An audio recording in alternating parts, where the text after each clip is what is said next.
Kita akan mulai diskusi kita di konten kali ini dengan puisi terbaru dari Rahma Sarita, seorang figur yang dikenal oleh publik, terutama dari kiprahnya di dunia jurnalistik dan pertelevisian. Rahma Sarita ini merilis sebuah puisi berjudul Anjing Kurap yang dengan cepat menjadi viral.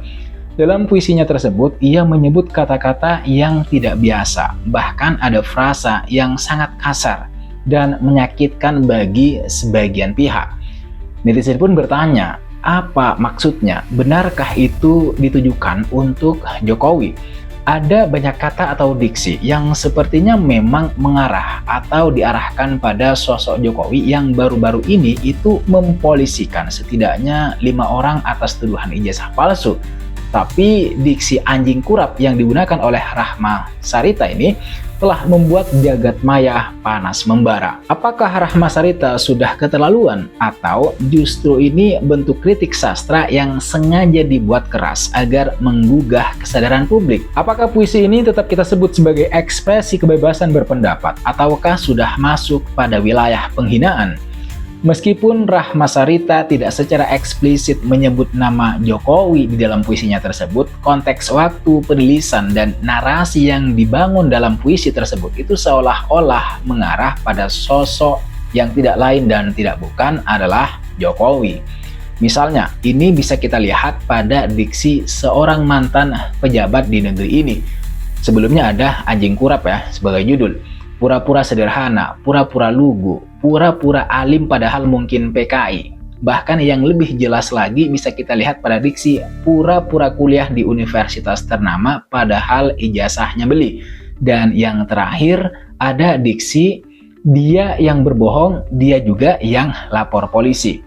Dilihat dari diksi-diksi yang dipakainya saja, sebagian besar kita yang paham dan mengikuti perkembangan isu nasional dalam 2 minggu belakangan, ini puisi itu tidak mungkin tidak mengarah pada Jokowi. Tapi persoalan utamanya bukan itu, persoalannya ada pada diksi yang dia pakai. Misalnya pilihan kata anjing kurap. Bukan lagi kritik yang membangun sebenarnya, melainkan serangan personal yang merendahkan martabat individu. Penggunaan metafora hewan yang dianggap najis dan berpenyakit dalam konteks ini itu telah keluar dari koridor kritik yang substantif dan beradab.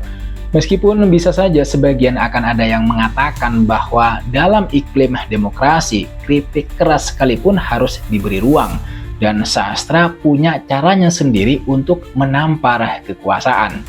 Terlepas dari niat awal si penulis, dampak dari puisi ini itu sangat terasa. Diskursus publik itu lebih banyak terfokus pada kontroversi diksi tersebut ketimbang substansi kritik yang mungkin ingin disampaikan oleh si penulis puisi, yaitu Rahma Sarita.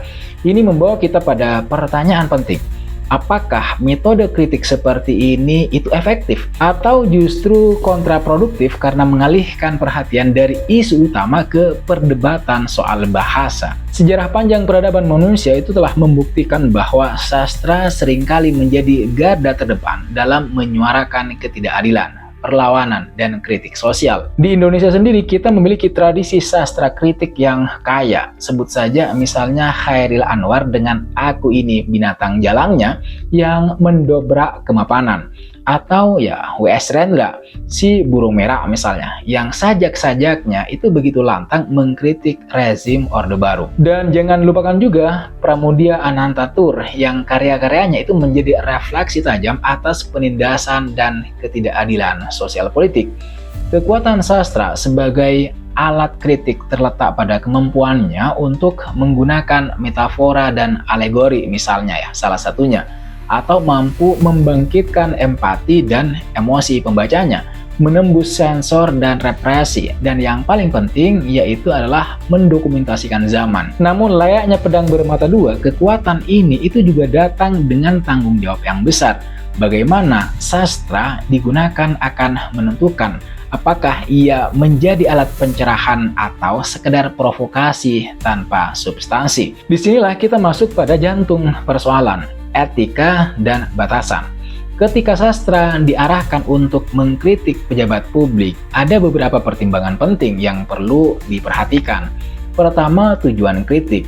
Apakah kritik bertujuan untuk perbaikan, untuk mendorong akuntabilitas, untuk membuka ruang diskusi yang lebih sehat, atau sekedar untuk melampiaskan kemarahan, menghina, dan menjatuhkan karakter? Kritik yang konstruktif biasanya fokus pada kebijakan, tindakan, atau sistem, bukan pada serangan personal yang merendahkan.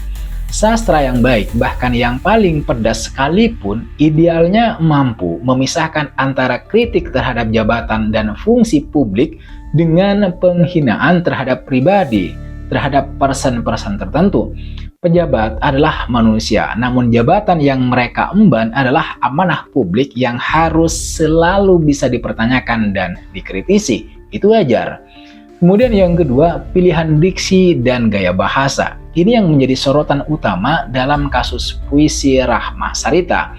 Kebebasan berekspresi memang dijamin, tetapi kebebasan itu juga diiringi dengan tanggung jawab moral dan etika. Apakah penggunaan kata-kata yang secara universal dianggap kasar, merendahkan, atau bahkan dehumanisasi seperti anjing kurap itu dapat dibenarkan atas nama seni atau kritik? Kan pertanyaannya seperti itu. Sastrawan besar seperti Rendra misalnya itu kan dikenal sangat keras memang dalam kritik-kritiknya. Sajak-sajaknya seperti sajak sebatang lisong atau nyanyian angsa adalah contoh kritik yang menusuk tajam jantung kekuasaan. Namun Rendra melakukannya dengan kedalaman puitis, dengan metafora-metafora yang cerdas, dan dengan basis argumentasi yang kuat. Meskipun memang terkadang bahasanya lugas dan kasar menurut standar tertentu. Ada perbedaan antara kasar yang puitis dan kasar yang vulgar. Kasar yang puitis masih menyisakan ruang untuk interpretasi dan perundangan. Sekali lagi, ini untuk kasar yang puitis. Sementara kasar yang vulgar itu cenderung menutup ruang dialog dan hanya menyisakan ketersinggungan. Nah, yang ketiga, dampak dan resonansi. Sastra yang efektif dalam kritik sosial adalah yang mampu memicu kesadaran kolektif dan mendorong perubahan positif.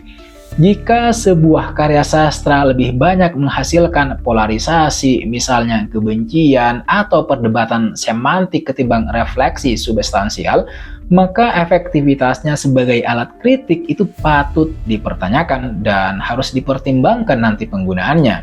Dalam konteks puisi berjudul Anjing Kurap karya Rahma Sarita, diskursus itu lebih banyak berputar pada kepantasan frasa daripada isu-isu yang mungkin mendasari kegelisahan penyairnya. Tentu, batas antara kritik keras dan penghinaan bisa jadi subjektif dan tipis sekali.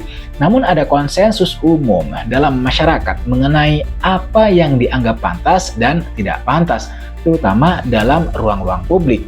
Sastra, meskipun memiliki otonomi estetiknya sendiri, tidak sepenuhnya juga steril dari nilai-nilai komunal ini, apalagi jika ia diniatkan sebagai intervensi sosial. Jadi bagaimana seharusnya sastra menjalankan fungsinya sebagai senjata kritik sosial, khususnya terhadap pejabat publik?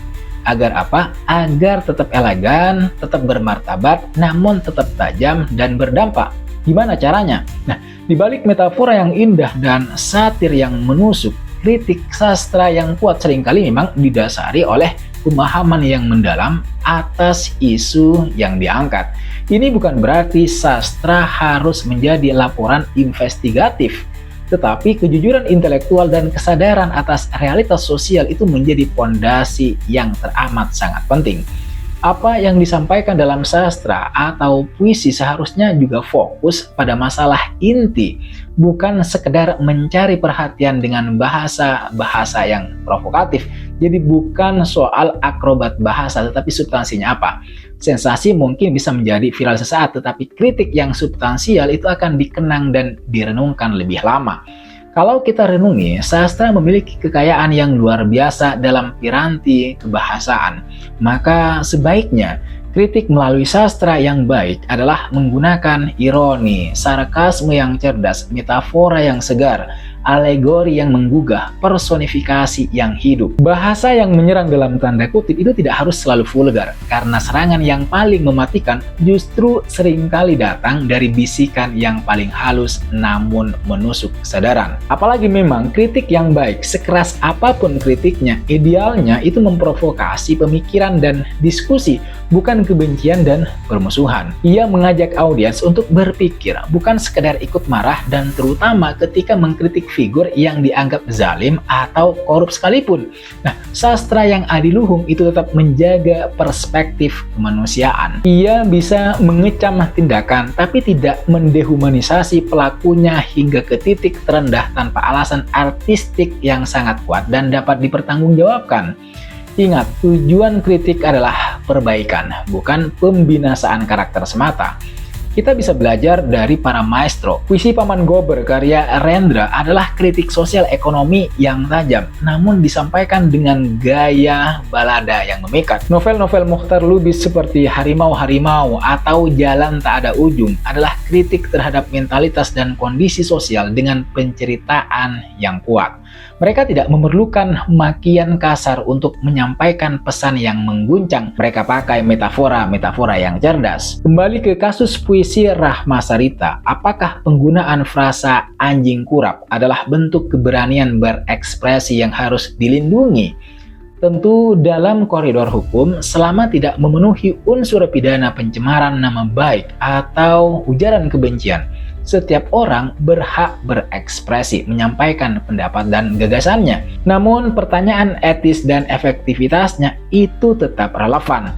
Sastra memang bisa menjadi senjata yang ampuh, namun senjata itu harus digunakan dengan baik. Kritik terhadap pejabat publik adalah pilar penting dalam demokrasi. Tanpa kritik kekuasaan cenderung korup. Sastra memberikan kita wahana yang unik dan kuat untuk kemudian menyampaikan kritik-kritik yang akan kita sampaikan. Namun cara kita menyampaikan kritik itu juga penting. Apakah kita ingin membangun jembatan pemahaman atau justru membakar jembatan dan memperdalam jurang polarisasi? Apakah kita ingin pesan kita didengar dan direnungkan atau hanya ingin memancing kemarahan dan reaksi defensif? Sastra yang digunakan sebagai alat kritik sosial, apalagi terhadap pejabat atau mantan pejabat atau manusia secara umum, idealnya adalah sastra yang cerdas, yang menggugah kesadaran publik, yang mampu membedakan antara kritik atas kebijakan dan tindakan dengan penghinaan personal. Ia harus mampu menusuk tanpa harus melukai secara membabi buta. Itu sastra. Sastra itu harus mampu membangunkan, bukan sekedar menghancurkan. Pada akhirnya, memang pilihan ada di tangan para kreator, para sastrawan, dan kita semua sebagai penikmat dan warga negara. Mari kita gunakan kebebasan berekspresi kita dengan penuh tanggung jawab, dengan penuh kecerdasan, dan dengan niat tulus untuk membangun masyarakat yang lebih baik, lebih adil, dan lebih beradab. Sastra memiliki potensi agung untuk itu, untuk membangun masyarakat yang adil dan beradab. Jangan sampai kita mereduksinya menjadi sekedar alat caci maki. Menurut kalian gimana? Apakah ada batasan yang jelas antara kritik keras dan penghinaan dalam sastra? Dan bagaimana seharusnya kita menyeimbangkan antara kebebasan berekspresi dengan etika publik? Sampaikan pendapat atau gagasan kalian di kolom komentar di bawah, kita diskusi di sana.